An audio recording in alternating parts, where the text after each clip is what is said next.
Merci pour ce temps, merci pour ce moment. Que ce soit toi qui parles et non moi.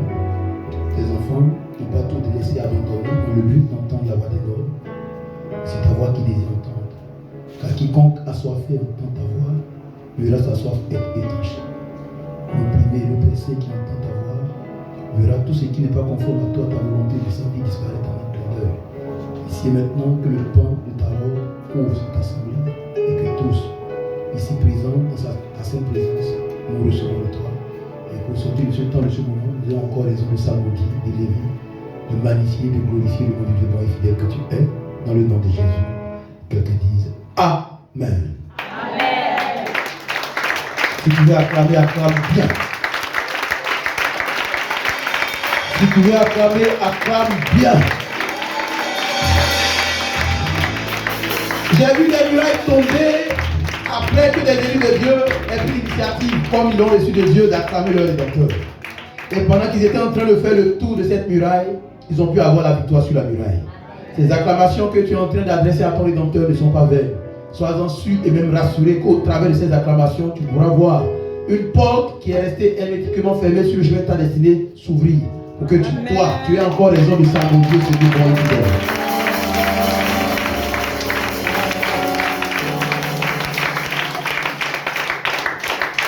Que Dieu vous bénisse. Veuillez vous asseoir. Bienvenue à tous.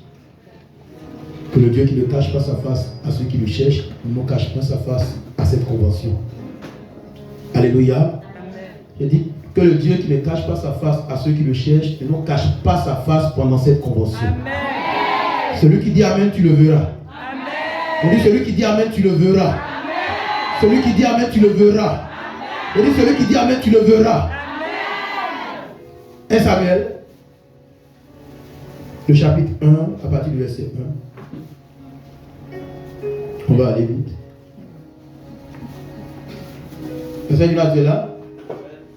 Il a fait des femmes, mais c'est non, on est là. On va faire comme ça. Les matriarches comme ça sont assis, on dit il faut venir prêcher. Moi, quand on a cette dépose le micro, Pierre dit vas-y. Alléluia. Amen. Au devant de ces matriarches, pareil, là, moi je ne vais pas prêcher. Je vais murmurer. Mais je suis sûr qu'au travers de mes murmures, l'Éternel va te véhiculer sa pensée. Amen. Alléluia. Amen. Vous savez, tout ce qui est de Dieu, nous devons toujours voir vent, tempête, souffler. Quand les enfants de Dieu se réunissent, s'assemblent, quand Dieu décide de faire du bien à son peuple, il y aura toujours des vents, il y aura toujours des tempêtes. Et celui qui aura toujours le dernier mot, c'est le Dieu en qui nous avons placé notre foi et notre confiance, Jésus-Christ de Nazareth. Alléluia. Amen. Votre maman est une femme spirituelle. Amen. Elle ne pose pas les pas parce qu'elle veut les poser. Elle pose toujours les pas parce qu'elle les a reçus venant d'en haut. Je suis très reconnaissant à Dieu pour la grâce que j'ai reçue cette année de pouvoir véhiculer la pensée de Dieu à ce peuple que nous sommes. Je bénis Dieu pour la vie des servants de l'Éternel déjà présents à ce rendez-vous divin. Je suis sûr que nous recevrons de Dieu et de par le canal. Honorons Dieu pour la vie de la servante de Dieu, la révérende prophétesse, maman Myriam Diomandé, que je vous demande d'applaudir très fort. On acclame très fort pour sa vie. Non, Myriam, bienvenue à la conférence des femmes à l'année 2025. Sois la bienvenue. Que toi aussi l'Éternel te donne de le voir à l'œuvre, que tu reçoives de lui pendant ce temps, pendant ce moment. Juste à côté d'elle, il y a une matriarche. C'est une baobab. Cette affaire-là, ce n'est pas aujourd'hui qu'elle a commencé. Quand elle tenait le micro, j'ai été témoin d'une de ses graduations qui a eu lieu à la salle ivoiro-coréenne du plateau d'Oku. C'était dans les années 2003, j'étais encore au piano, quand elle recevait également son diplôme et ses apparats. C'est une mère, c'est une matriarche. Honorons Dieu pour la vie de sa servante, la prophétesse Ida Ageneti. On acclame très fort le Seigneur pour sa vie. On acclame très fort le Seigneur, on acclame très fort le Seigneur pour sa vie. Des moments pareils, là, il faut les honorer. Mais si tu ne veux pas écorcher les mots, il faut apprendre à honorer leur esprit. Si leur esprit est assis sur toi, bien aimé, tu vas monter, tu vas descendre. sans rien pouvoir véhiculer au peuple. Mais je sais que Dieu se glorifiera encore ce soir dans la vie de tout un chacun. Ça, c'est ma maman à moi. Chacun a sa chose. Là, c'est une partie de moi, c'est ma maman. C'est ma maman. Ici, là, c'est ma maison. Moi, je ne suis pas invité ici. C'est ma maison. Quand quelqu'un te dit fais comme chez toi, cette personne est en train de te rappeler que tu n'es pas chez toi.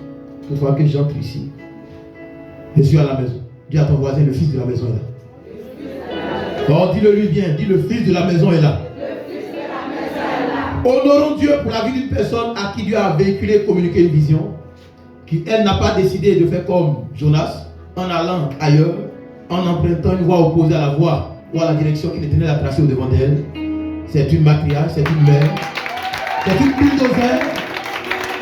Ça dit plus les années passent, plus tu sens que les choses de Dieu en elle continuent encore de faire quoi? De se révéler. Et c'est la même condition que pendant cette convention, nous allons encore recevoir d'elle. Rien ne peut se faire si son esprit ne l'autorise. Rien ne pourra s'accomplir si son esprit ne l'approuve. Et c'est sous son onction que tout se fera. Pendant ces 3 jours que nous allons passer la présence de Dieu. Et pendant que tu l'acclames, toi aussi tu seras acclamé. Et pendant que tu l'acclames, toi aussi tu seras acclamé.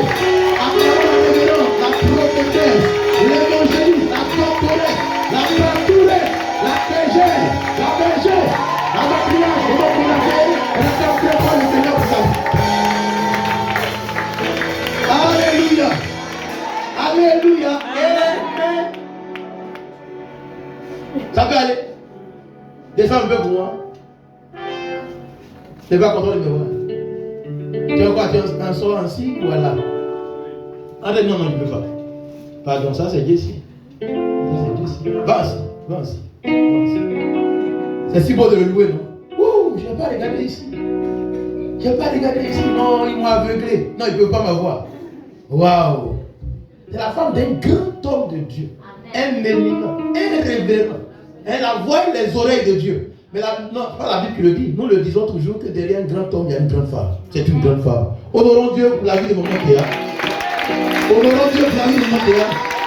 Nous avons merci de nous soutenir. Merci d'être là. Ta présence me fait du bien. On acclame très fort le Seigneur pour le groupe qui a la voix des cieux. Que les femmes de cette assemblée acclament très fort le Seigneur. Que les femmes de distinction de cette assemblée acclament très fort le Seigneur.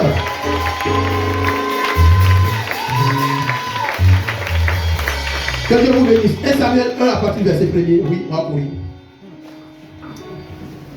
Il y avait un homme de Ramathaïm Sophim, de la montagne d'Éphraïm, nommé Elkana, fils de Joram, fils d'Eliu, fils de Tohu, fils de Souf et Phrasien.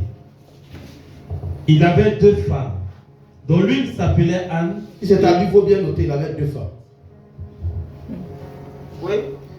Dont l'une s'appelait Anne et l'autre Pénina. Pénina avait des enfants, mais Anne n'en avait point.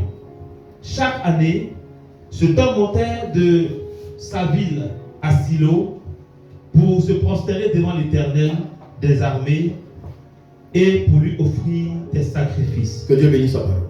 Amen. Nous étions à une conférence pastorale, précisément au niveau du CCL. Et là, nous avons ce jour-là reçu un chante du nom de Matthieu. Et pendant que la servante de Dieu, la révérende Béni Matt, était en train de présenter le chant, elle a dit, il avait sorti un album en son temps. L'album, c'était Constance et Matthieu. Quand le chant a pris la parole, il dit non, c'est pas Constance et Matthieu. C'est Matthieu et Constance. Là, je me suis assis, il y a une différence. Il y a une différence. T'as dit ici, on dit qu'il y avait un homme. Ce n'est pas l'homme qui m'intéresse, mais plutôt l'une de ses femmes. Il y avait un homme du nom d'Elkana, qui habitait en un endroit, dans un lieu bien précis. Ce lieu lui a connu un nom à cause de ce que l'Éternel a donné à cette femme de vivre, d'expérimenter, de voir. Mais on dit qu'il avait 2 femmes. Et quand on a commencé à nommer ces femmes, la première qui a été nommée, c'était qui? C'était Anne. Par la suite, Pénina. On se communique. Pour paraphraser, Anne était assurément la première. La première. Mais qu'est-ce qui a poussé Elkana à chercher à avoir encore une autre conjointe? Assurément, Parce que la terre de Anne s'est retrouvée improductive.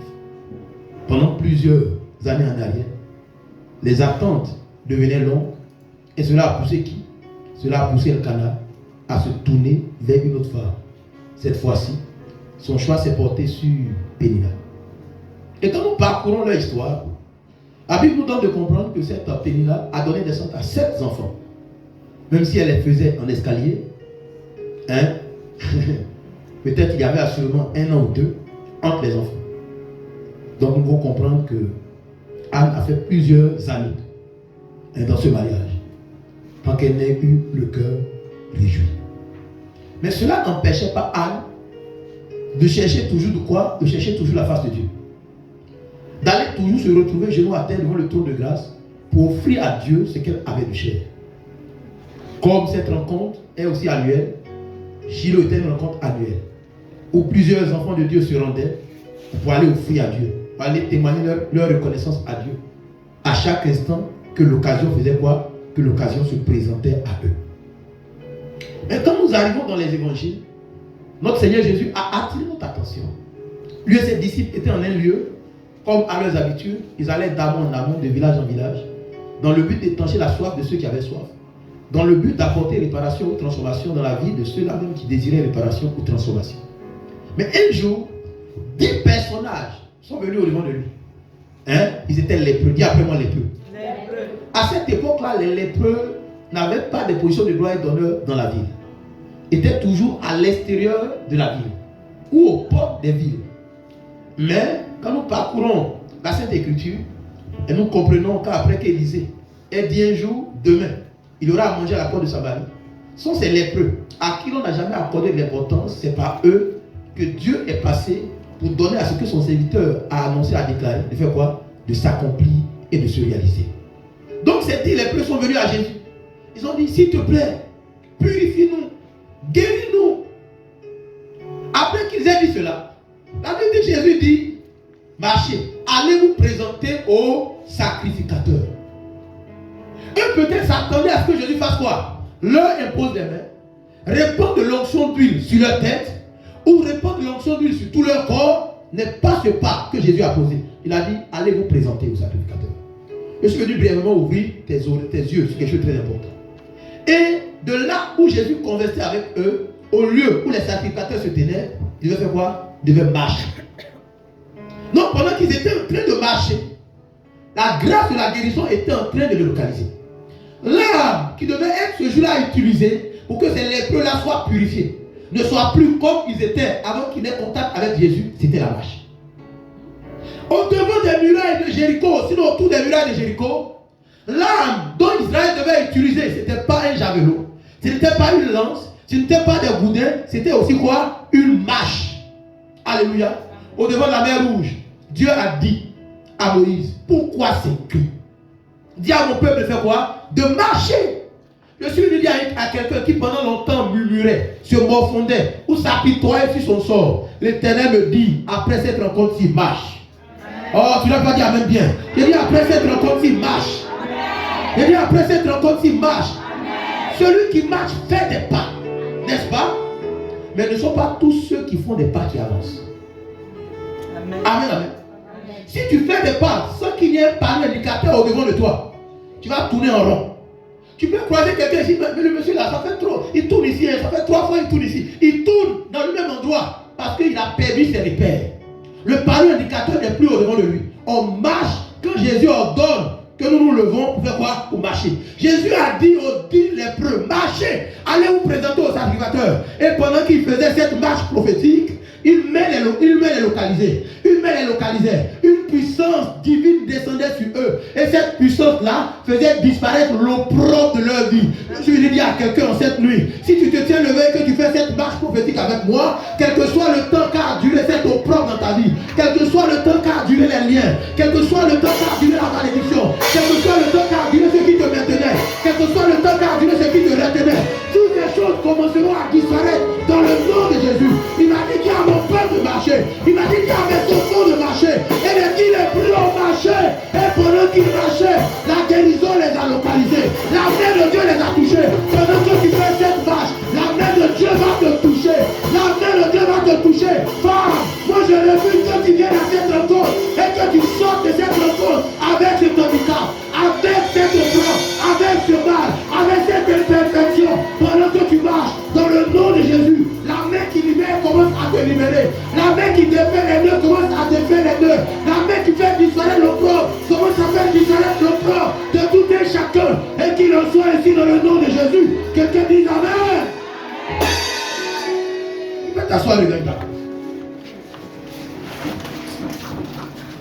Ce Dieu est bon.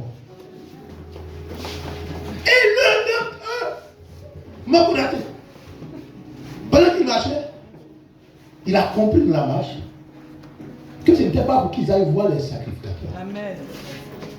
C'était là à utiliser. Amen. Pour qu'ils puissent acquérir et recevoir ce qu'ils ont demandé à Jésus.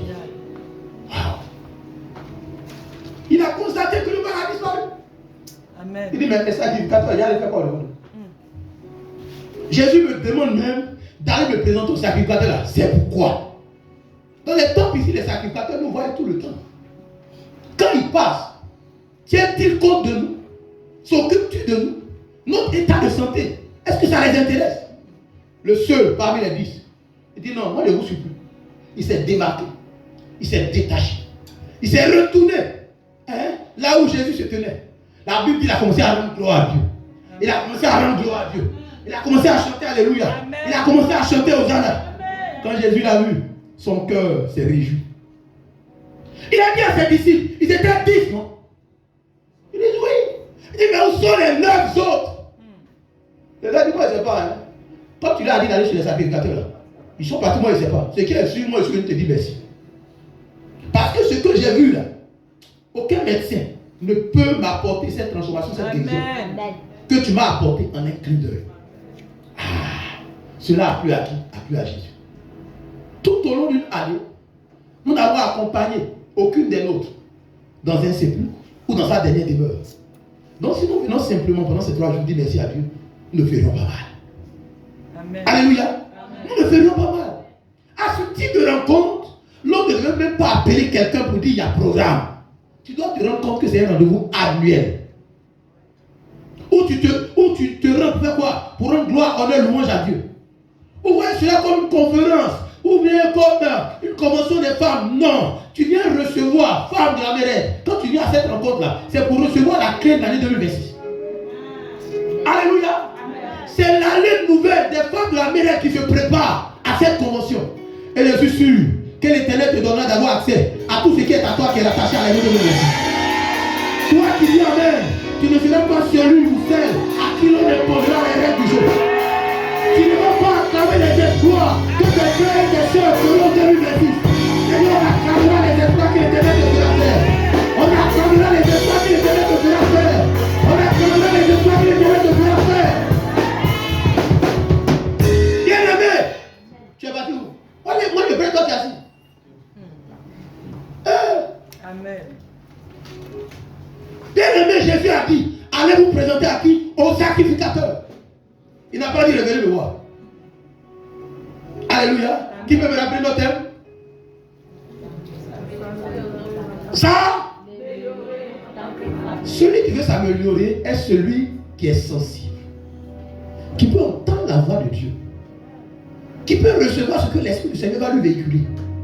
C'est pourquoi j'aime ce cantique qui dit, si je me tais, oh j'apprendrai à écouter la voix du bon berger. Quand je t'ouvre mon cœur, je te vois, Seigneur. Quand je t'ouvre mon cœur, je t'entends. Il faut que Dieu te parle. Il faudrait que Dieu te parle à toi et à moi, à cette convention. Alléluia. Jésus dit, allez vous présenter au sacrificateur. Lui, quelque chose de Dieu lui a dit, non, retourne à lui. Si tu retournes à lui, tu vas recevoir quelque chose de plus que les autres. Il n'a pas écouté la voix des hommes. Peut-être ses frères et soeurs lui disaient, ça c'est une coïncidence. Est-ce qu'il nous a touchés même? Est-ce qu'il a prié pour nous-mêmes? Ça c'est une coïncidence. Beaucoup de chrétiens ont ce genre de méthode ou ce genre de réflexion. Ça même, on aurait dû tout faire. Non, c'est pas elle qui m'a dit, c'est pas par elle. Non, c'est pas par elle, c'est une coïncidence. Il n'y a pas de coïncidence ni de hasard dans sa présence. Il y a des personnes, juste le bonjour, juste un contact, d'une étendue avec eux, tu reçois un miracle. tu reçois un signe, tu reçois des prodiges. Nous sommes dans un ministère prophétique.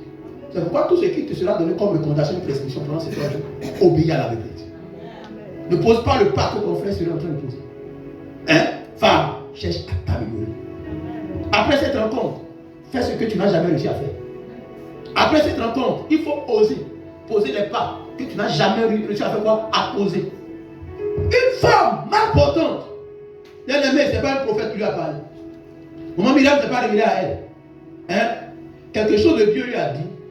La guérison que tu cherches est rattachée au pan de la robe de qui? Au pan de la robe de Jésus. Elle s'est levée promptement. De telles femmes, comme les lépreux étaient aussi exclus, rejetées, repoussées, elles aussi ne pouvaient paraître en public. Car la Bible nous dit dans le Lévitique, de telles femmes, une femme qui aurait un flux de sang, qui dépasse tout au long de sa période mensuelle, est déclarée comme impure. Le lit sur lequel elle est assise, impur. La personne qui aura contact avec elle est impure. C'est pourquoi il y a des sacrificateurs qui obéissent toujours à ce mot d'ordre. Hein? Quand ils rompent cette alliance-là, ça les fragilise, ça les faiblit. Mais cette femme, quand sa femme lui a dit, va, à visage couvert, tout simplement sa robe, elle n'a philosophé, elle n'a raisonné. Elle n'est pas allée voir les sacrificateurs pour dire, voici ce que je reçois. Est-ce que c'est de Dieu? Et ça, votre problème. On te donne une instruction, il faut d'abord un habit, il faut d'abord un corps, tu vas d'abord te confirmer. Les choses de Dieu ne se passent pas comme ça. L'histoire de la Bible retient tous ceux qui ont été obéissants, qui ont été aveugles, qui ont osé, après qu'ils aient entendu la voix de Dieu, sont ceux qui ont témoigné de sa grandeur, sont ceux qui ont témoigné de sa puissance. Cette femme est allée comme sa foi le lui a ordonné ou dicté. Hein? Elle s'est faufilée au milieu de la foule. Elle a touché le pan de la robe de qui? Le pan de la robe de Jésus. La Bible nous dit, aussitôt, le mal en elle a disparu. Elle n'allait pas lâcher le pan de la robe de Jésus si le mal était encore présent dans son corps. C'est quand elle s'est aperçue ou rendue compte que le mal a disparu qu'elle a lâché le pan de la robe de qui? Le pan de la robe de Jésus. Ton problème à toi. Tu lâches le pan de la robe de Jésus pendant que tu n'as pas encore acquis, possédé et perçu ce que ton cœur désire ou ce que l'Éternel t'a dit que tu vas recevoir en étant dans sa présence. Hein? Il y a 2 catégories dans la maison de Dieu, nous ne sommes pas. Jusqu'à l'avènement de Christ. Église, prions pour que cette catégorie-là ne soit pas des nôtres. La catégorie de ceux qui viennent voir. Hein? La catégorie de ceux qui viennent pour voir. Mais souvenez-vous, il y a un type de miracle pour ceux-ci. Mais la catégorie de ceux qui acceptent de s'asseoir, il y aura aussi un autre type de miracle pour ceux-là. Parce que Jésus ce jour-là a dit, faites-les asseoir, en rangée de 100, en rangée de 50, avant de faire quoi? Avant de leur donner à manger. Si tu es assis sur un côté de fesse, ou si tu es arrêté, bien aimé, ne sois pas étonné qu'il y a des choses qui vont te glisser. Il y a des choses qui vont t'échapper. Mais le désir le plus ardent de mon cœur, les grâces rattachées à ces 3 jours que nous allons passer dans la présence du Dieu fidèle, ces grâces-là ne t'échapperont pas toi dans le nom de Jésus. C'est pourquoi d'ici et maintenant jusqu'au dimanche, garde le pan de sa robe dans tes mains jusqu'à ce qu'il y ait un transfert. Je déclare à cette rencontre, il y aura un transfert de grâce. Je dis à cette rencontre, il y aura un transfert de grâce. Je dis à cette rencontre, il y aura un transfert de grâce. Qu'est-ce que Jésus a dit? Quelqu'un m'a touché. Oh, Pierre dit, le fils de Marie va nous tuer. Amen. Regarde la foule qui l'entoure. Il s'est approché de lui. Maître, il regarde. Tout le monde te touche. Il dit non, Pierre, je sais de quoi il parle. Je ne le dis pas pour moi, mais je le dis pour que ça vous serve. Hein? Il y a des personnes avec lesquelles vous ne devez pas chercher à avoir contact. En ayant contact avec eux, la force qui est en vous, l'onction qui est en vous, ils vont faire quoi? Ils vont extraire ces choses. Alléluia. Jésus partait guérir une fille malade. Mais sur le chemin, une femme dont son mal a duré aussi 12 ans a puisé l'onction dont il devait avoir besoin pour aller guérir la fille d'Aïs. C'est pourquoi il a attendu d'abord que la fille meure. Parce qu'il y avait encore l'onction pour guérir dans son corps et dans son organisme. Et la femme a eu honte. Elle a compris. Il dit non, ne t'inquiète pas. Tu n'as rien fait de mal. Ta foi t'a fait quoi? Ta foi t'a sauvé. Car ce pas que tu as posé là, c'était un acte de foi. C'est l'Esprit du Seigneur qui t'a demandé de faire quoi? De poser ce pas à mon égard et à mon endroit. Va avec la grâce que tu as fait quoi? Que tu as reçu. Donc cette femme-là, elle a fait ce qu'elle n'avait jamais eu à faire autrefois. Après avoir écouté la voix de l'Esprit. Femme de la mère, écoute la voix de l'Esprit. Je te communique, on se communique. Femme de la mère, écoutons, sinon écoutez la voix de l'Esprit. En écoutant la voix de l'Esprit, tu ne seras pas celle qui se retrouvera genou à terre au devant d'une situation, ou tête penchée à même le sol au devant d'une situation. Alléluia. Amen. Alléluia. Amen. Alléluia. Amen. Mais le 10e lépreux, quand Jésus a vu le pas qu'il a posé, il a dit va. Ta foi t'a fait quoi? Ta foi t'a sauvé. Les autres 9 ont été guéris, mais n'ont pas été sauvés. Donc quand ils témoignent la reconnaissance à l'égard et à l'endroit de Jésus-Christ de Nazareth, tu reçois ce que les autres n'ont pas fait quoi? N'ont pas reçu. Amen. La reconnaissance est une clé dont l'Église a besoin pour toujours voir la rosée et la faveur de l'Éternel se répandre sur leur vie et sur leur destinée. Alors nous sommes venus à cette rencontre pour témoigner au-devant du trône de grâce notre reconnaissance. Amen. Notre reconnaissance à Dieu. Notre reconnaissance à Dieu. Notre reconnaissance à Dieu. Notre reconnaissance à Dieu. Notre reconnaissance à Dieu. Notre reconnaissance à Dieu. Femme, tu as des raisons de lui dire merci. Tu as des raisons de le salmodier. Tu as des raisons de l'acclamer. Beaucoup, l'an dernier, étaient des nôtres, mais ici et maintenant ne sont plus des nôtres. Beaucoup ont commencé même l'année 2025 avec nous, mais ne nous y trompons pas en cet instant, en ce moment, ils ne sont plus des nôtres. Mais toi et moi, nous voilà. Nous avons pu voir notre nom inscrit dans la liste des personnes bien portantes et dans la liste des vivants. Crois-tu que c'est ta force? Détrompe-toi. Crois-tu que c'est ta sagesse? Détrompe-toi. Crois-tu que c'est ton intelligence? Détrompe-toi. C'est un Dieu qui a choisi de te garder parmi les vivants, et quand tu te rends dans sa présence, tu dois pouvoir lui témoigner ta reconnaissance en lui disant merci. Tenons nous lever et acclamons le Seigneur. Femme de la mêlée, acclame le Seigneur. Élu de Dieu, acclame le Seigneur. Célèbre le Seigneur. Magnifie le Seigneur. Exalte le Seigneur.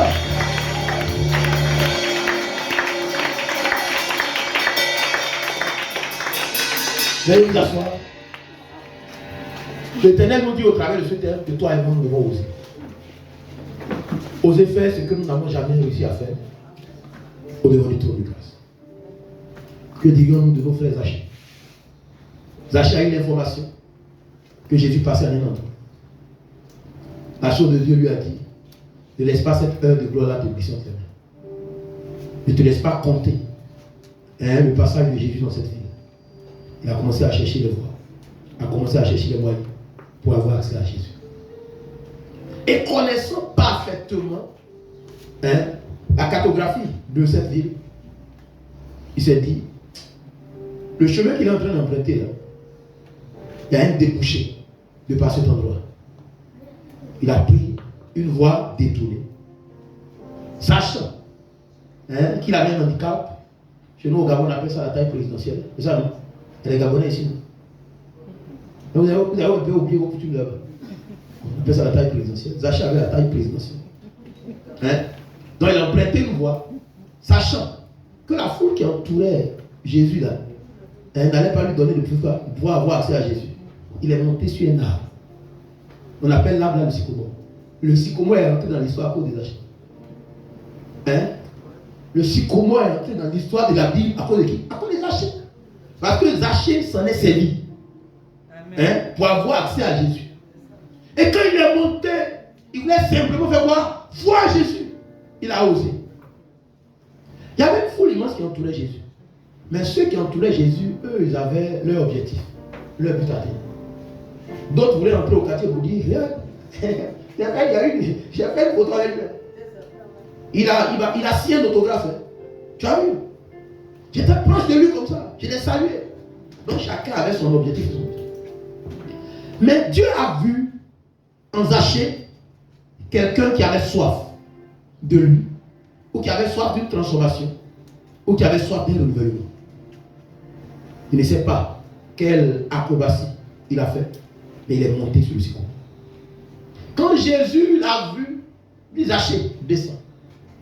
Je suis sûr que la foule qui devait empêcher Zachée de voir Jésus, et cette même foule-là qui a aidé Zachée, descends, il t'appelle. Et quand Zachée est descendu, Jésus a dit à Zachée: aujourd'hui même, je vais souper, je vais manger dans ta maison. Je m'invite dans ta maison, je serai ton invité d'honneur. Je l'ai vu Zachée dire à Jésus: je ne te reçois pas, ou je ne veux pas de toi dans la demeure. Avec cœur ouvert, il a accueilli Jésus dans sa maison.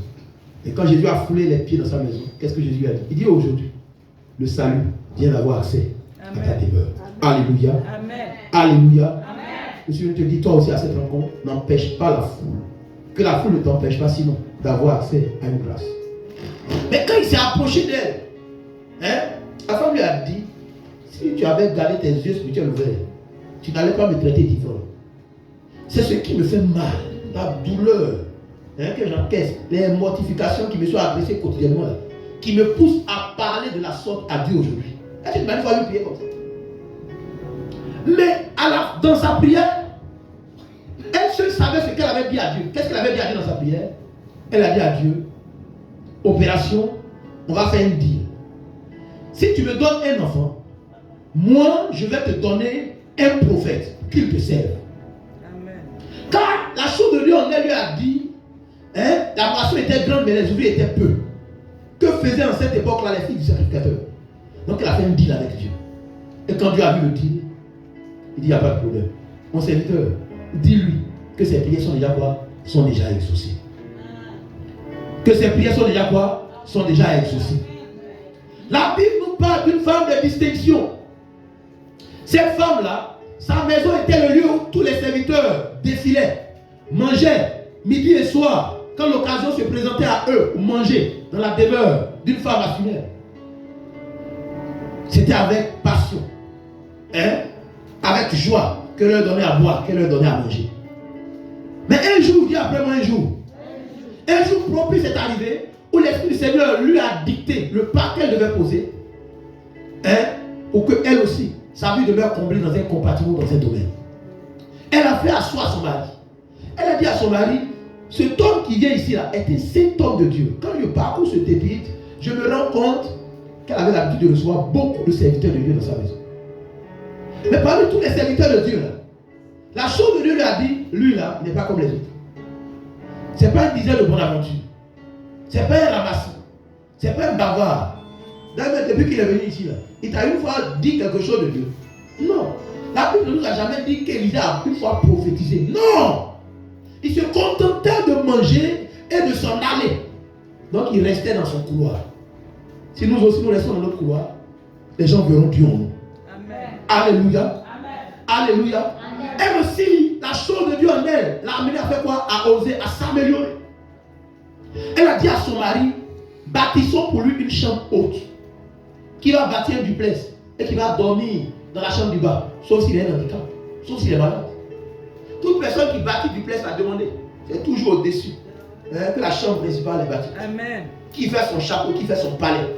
Et puis il regarde en bas. Mais la femme dit non, n'est pas l'homme de Dieu, n'est pas Dieu que nous devons loger au bas de notre demeure. Dieu doit être au-dessus de notre maison. Quand on dit chambre haute, c'est-à-dire à faire une chambre pour l'homme de Dieu au-dessus de leur maison. Cette année-là, quand l'homme de Dieu est arrivé, qu'est-ce qui s'est passé? Il a fini de manger, il a fini de boire. Elle dit, homme de Dieu, je ne sais pas où on te loge habituellement, mais je me fous de ça. Que cet endroit-là soit plus beau, que ce que je te réserve là, je m'en fous. La chose de Dieu me dit désormais, quand tu viens ici, c'est ici que tu dois loger. J'ai bâti une chambre pour Dieu, pour ton Dieu. Est-ce que tu es un homme de Dieu? Et quand l'homme de Dieu a eu accès à la maison, il a regardé comme ça. Où lui dit, qu'est-ce que c'est que ça? Femme, tu viens de toucher mon cœur. Amen. Tu viens de me pousser à parler. Tu viens de me pousser à faire quoi? À entrer en eau profonde avec... Oh non, non, non, non. Il dit, femme, viens. Il faut entrer dans la chambre que tu as bâtie pour moi. Quand nous parcourons le livre de Lévitique, il dit, quand quelqu'un offre à Dieu l'holocauste, celui qui a offert l'holocauste doit poser sa main sur l'holocauste. Le fait qu'il ait demandé à la femme d'entrer, c'était pour qu'elle ait accès à l'hôtel qu'elle a bâti. Il faut entrer ici. C'est pas en dehors qu'on doit parler, c'est dedans ici qu'on doit parler. Veux-tu que j'intervienne dans ta faveur auprès des autorités de ta vie? Elle dit non, j'en ai pas besoin. Je suis en parfaite harmonie et entente avec les autorités de ma contraire. Où il a cherché? Qu'est-ce que mon Dieu peut faire pour cette femme? Qu'est-ce que mon Dieu peut faire pour cette femme? Il avait un fils du nom de Géasi qui a dit, papa, depuis on vient ici là, aucun enfant ne nous a titillé. Quand on mange bien. Or quand les enfants sont quelque part, c'est je vais boire coca. Il dit, ah bon, femme, entre encore. Qu'elle est rentrée. Il dit, oh, la seule bonne chose que Géasi a fait. Là l'esprit était encore. Amen. Oh, il a dit la seule bonne chose. On lui a donné bâton. On dit, il ne faut pas parler en route. Il ne faut pas t'arrêter en chemin. Va déposer bâton. Je suis sûr. Non, maman. Il ne faut pas dire, il a échoué vite. Je suis sûr, quand ils arrivent au carrefour, on ne vous a pas dit. Quand après Élisée, là, c'est bon. C'est ça. Moi, il ne sait pas comment. Voilà, le vieux père m'envoie. Voilà son bâton. Toi, tu as dû attraper son bâton. il a tapé le poteau. Et il a le courage de repousser le chemin. Dit à Élisée, il y a des beaux bâtons là, il n'y a rien. C'est-à-dire, il voulait pousser Élisée à douter de l'onction de Dieu qui est sur lui. En réalité, l'onction était dans le bâton, mais le bâton s'est retrouvé dans la mauvaise main. Alléluia. Amen. Moi, je crois que cette portion d'eau, si le Seigneur me dit, prends, donne à une personne qui est mal portante, que cette personne croie ou non, parce que la puissance de Dieu a déjà touché cette portion d'eau, il y aura un miracle dans le corps, dans l'organisme de la personne. Amen. Femme de la Mérède, nous allons dans une année nouvelle où je ne voudrais pas que tu sois encore du lot des philosophes ou du lot des raisonnables, mais sois du lot des personnes qui pourraient oser poser des pas qu'ils n'ont jamais eu à poser, mener des actions qu'ils n'ont jamais eu à mener, dans le but d'attirer à eux la faveur et la grâce venant d'en haut. Alléluia. Amen. Alléluia. Amen. Alléluia. Amen. L'homme de Dieu a dit l'an prochain, à cette même époque-là, tu vas embrasser un enfant. Qu'est-ce qu'elle a dit à l'homme de Dieu? Ne trompe pas ta servante. Tu as dit ne me véhicule pas, Élisée, le prophète. Moi, je suis convaincu que tu es serviteur de Dieu. Ne me dis pas ce que Dieu ne t'a pas dit de me dire. Ce pas-là, moi, je l'ai posé parce que moi, je voulais simplement dire merci à Dieu. Je voulais simplement reconnaître que Dieu est bon. Je voulais simplement que Dieu soit élevé dans ma vie, soit élevé dans ma maison. Alléluia. Mais quand tu élèves Dieu, Dieu te donne des raisons de le célébrer, de le magnifier. Cette femme-là a élevé Dieu en bâtissant une chambre haute. Et c'est comme ça. L'histoire de ta vie a fait quoi? A connu une tournure positive. Elle s'est retrouvée de la lignée de ceux dont la bouche a pu rire de qui? Dont la bouche a pu rire de ses ennemis. Et sur la base de ce que l'homme de Dieu a dit, ce qu'il a dit n'a manqué de s'accomplir, n'a manqué de se réaliser. Je ne suis pas venu parler à des femmes qui sont fatiguées. Je ne suis pas venu vous parler à des femmes qui veulent encore entrer en 2026 et avoir le même langage à la bouche. Tu ne veux pas avoir le même langage à la bouche. Mets-toi dans la peau de la femme sunamite. Agis comme qui a agi. Anne a agi. Afin que la faveur et la grâce de l'Éternel, rattachée à cette année nouvelle, soit ton partage et ta portion. Dans le nom de Jésus. Dans le nom de Jésus. Dans le nom de Jésus. Dans le nom de Jésus. Alléluia. Alléluia. Assois-toi bien. Le Seigneur me dit de te remettre 2 clés avant de m'en aller. Juste 2 clés. Et je veux que cette clé-là te serve pour avoir accès à tes lieux élevés dans cette année nouvelle qui est en train d'avancer à petits pas au-devant d'eux. Femme, tu es là, tu n'es pas absente.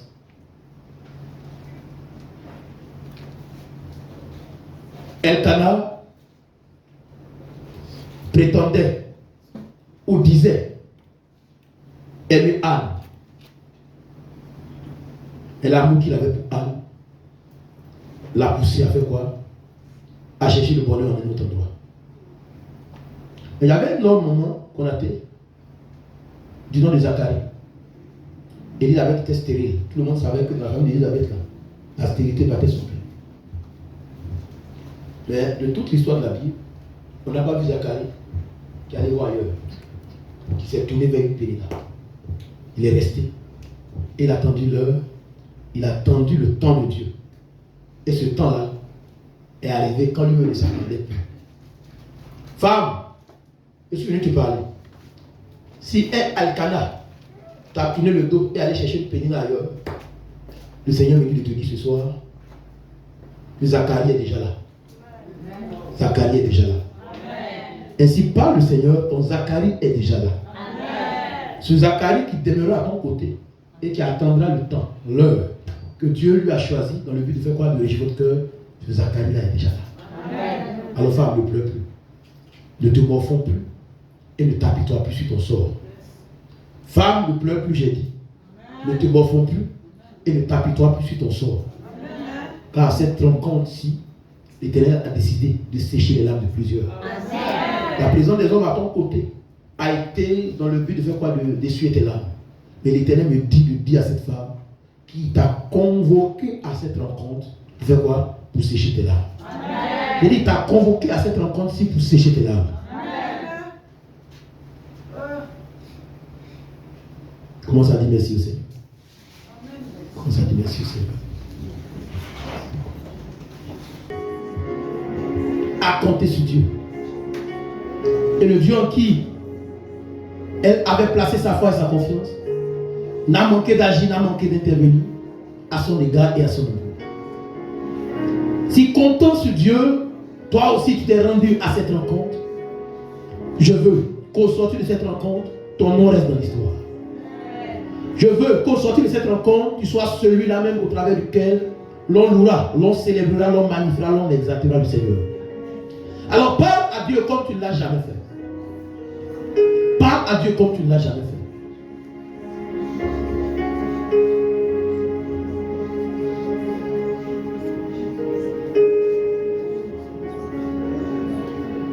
Nous sommes dans la présence du Dieu qui étanche la soif des assoiffés venant à lui. Isaïe 55, verset 1er, il dit venez aux eaux, vous tous qui avez soif. Tu es aux eaux en cette nuit de prière et manifeste le désir devant le trône de grâce de voir ta soif à toi être étanchée. Dis Éternel, toi qui as étanché la soif de Anne, à ce rendez-vous divin étanche ma soif. Toi qui as changé les temps et les circonstances de la vie de Anne, à ce rendez-vous divin, change les temps et les circonstances de ma vie. Toi qui as relevé la tête de Anne, après ce Shiloh où elle s'est rendue, relève aussi ma tête à cette conférence. Relève aussi ma tête à cette conférence. Tout ce que je vis qui n'est pas conforme à ta volonté, change-les en des occasions qui me donneront de te salmodier, qui me donneront de te magnifier, qui me donneront de t'exalter. Je compte sur toi, Éternel. Et c'est le fait d'avoir placé en toi la confiance qui m'a poussé à tout abandonner, à tout délaisser pour me rendre dans ta présence. Je suis dans ta présence, Éternelle. Ne me laisse pas aller sans que tu ne me touches. Ne me laisse pas aller sans que tu ne tournes tes regards vers ma vie. Ne me laisse pas aller sans que tu ne changes mon histoire. Ne me laisse pas aller sans que tu ne changes mon histoire. Anne a prié comme elle n'a jamais prié. Elle a parlé à Dieu comme elle n'a jamais parlé à Dieu. Je veux que tu fasses plus dans ta prière. Que tu fasses mieux dans ta prière. Que tu pries comme tu n'as jamais prié. Que tu mets ta foi en exerce. Que toi-même tu aiguises ta foi à cette conférence. Et que tu manifestes une idée de pouvoir voir Dieu ailleurs. Dans un compartiment ou dans un domaine. Je veux voir des femmes. Je veux voir des hommes. Je veux voir des élus de Dieu. Demander à l'Éternel ce que leur cœur désire. Si ce Dieu ne pouvait te donner ce que ton cœur désire, il ne t'aurait pas demandé de lui demander. Il a dit demandez et l'on vous donnera. Il a dit demandez et l'on vous donnera. Il a dit demandez et l'on vous donnera. Il a dit demandez et l'on vous donnera. Ne laisse pas ton cœur ou tes pensées te faire croire que ce que tu demandes là est impossible. J'ai vu un serviteur qui a demandé quelque chose de difficile n'est pas impossible. Et cette chose difficile qu'il a demandé à son Père spirituel lui a été accordée. Il faut demander les choses difficiles à cette rencontre de prière. Car je veux que l'an prochain, nous soyons là au devant de l'autel et que tous nous ayons raison encore de salmodier, d'élever, de magnifier, d'exalter le Dieu bon et fidèle, celui dans la présence duquel nous nous tenons encore cette nuit. Parle à Dieu.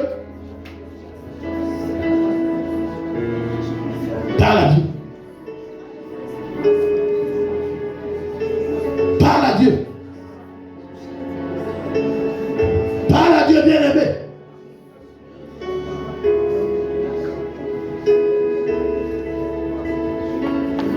Nous sommes exaucés dans le nom de Jésus. Quelqu'un a dit Amen.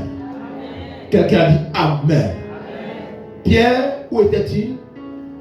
Jean, celui-là même qui dormait sur la poitrine de notre Seigneur Jésus, où était-il? 3 jours passés dans le sépulcre, il y a 3 femmes qui, elles, se sont souvenues que Dieu devait toujours être honoré, que son corps dans le sépulcre devait être embaumé. Même si elles avaient oublié la prophétie annonçant sa résurrection, elles se sont rendues au marché. Elles ont acheté des aromates, plusieurs types d'aromates, dans le but de faire quoi? D'embaumer le corps de Jésus. Mais avant ces femmes, du vivant de Jésus, une femme, elle, la Bible dit, elle a répandu une bouteille d'albâtre de nard sur les pieds de Jésus. Ça, c'était de son vivant. Et un personnage du nom de Judas a dit à Jésus non. Parce que lui, ce qu'il savait mieux faire, était de gérer l'argent. Donc tout ce qui est argent, là, l'intéressait. Il a dit non. Jésus, ça, c'est du gaspillage. Cette femme-là a gaspillé de l'argent comme ça. Ça, on pouvait vendre. Et puis nous occuper des pauvres. Comme tu nous l'as demandé. Jésus a dit, non, les pauvres sont avec vous tout le temps. Cette femme-là a résolu dans son cœur m'honorer. Laisse-la m'honorer comme elle a résolu tout ça dans son cœur. Quelqu'un a dit amen bien. Mais ce pas qu'elle a posé, elle a aussi fait plus, elle a aussi osé. Elle a aussi fait quoi? Elle s'est améliorée. Et au travers de ce pas, elle a tissé une alliance avec le Dieu qui s'appelle Jésus. C'est elle qui, au contraire, a donné à la lumière d'avoir accès à sa maison. C'est au travers d'elle que sa famille a été gagnée à qui? A été gagnée à Jésus. Alléluia. Alléluia. Y a-t-il des femmes en cette nuit qui veulent oser? Y a-t-il des femmes présentes en cette nuit dans cette assemblée qui veulent oser? Je dis, y a-t-il des femmes présentes dans cette assemblée qui veulent oser ce soir? Les trois ont acheté des aromates. Elles disent allô. Allô. Quand elles sont arrivées au sépulcre, il y a eu une apparition au devant d'elles. C'était un ange qui leur a dit, pourquoi cherchez-vous celui qui est vivant parmi qui? Parmi les morts. Et juste après elle, Jésus même leur a parlé, leur disant, allez, leur dit, je ne suis plus là, où j'ai été caché, je suis ressuscité, comme je vous l'avais dit, quand j'étais encore au milieu de vous. Alléluia. Alléluia. Donc une autre tâche lui a été encore assignée, lui a été donnée, leur a été assignée et donnée, après qu'elle ait posé le premier pas à poser. Alors si toi aussi, tu veux que l'Éternel t'apparaisse, je voudrais que tu poses un pas. On avait déjà oublié Jésus, sinon d'autres avaient déjà oublié Jésus. Peut-être qu'ils avaient déjà vu faire son histoire, mais les trois ont dit, il n'est pas. Et non, nous devons encore l'honorer malgré mort. Comment on a dit? L'Esprit du Seigneur fait du bien à deux personnes. L'Esprit du Seigneur fait du bien à deux personnes. La Bible nous demande de ne pas négliger les frères comme ça.